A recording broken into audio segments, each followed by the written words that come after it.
I was at the Newstalk Christmas party on Friday, and I came home pretty early on the basis that if I didn't, I had no idea how I would get home. And I did get a taxi, and I was lucky to get one. But then I heard from other colleagues who were staying around later that there was long waits and people choosing to walk home in bitter cold because they couldn't do anything else about it. It got us thinking, how hard can it be? How hard can it be in Dublin, in Cork, in Galway, in our big towns and cities around the country to deliver some kind of an evening public transport, to deliver some kind of a regular, functional, fit for purpose taxi service?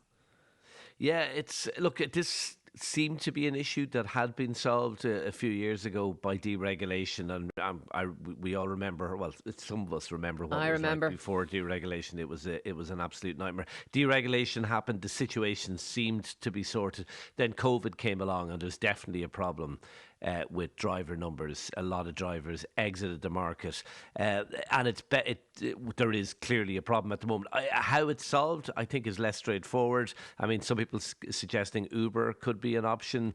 Other people critical of Uber and saying, you don't have the same regulation that you require, for example, to have a taxi on the streets. And then, as you mentioned, public transport. I mean, there is better public transport services this Christmas than previous Christmases, but is it enough?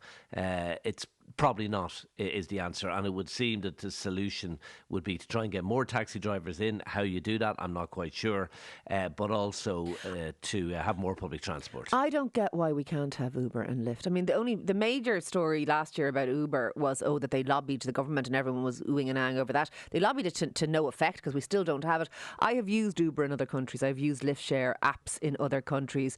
I have had no difficulty with them. You stick in the destination of where you want to go. You get somebody up there. Everybody is rated. The users of the service and the providers of the service are rated. I know it isn't as regulated, but it's your choice whether or not you want to use it. But it's really convenient, it's fast and it's cheap. And I don't understand why Irish people aren't allowed. Why can't we have nice things too? I just don't understand it, to be honest. And I don't understand why we have a situation where people can't get home and we don't have Uber. I think if we were coming down with taxi drivers, we might say, don't need Uber.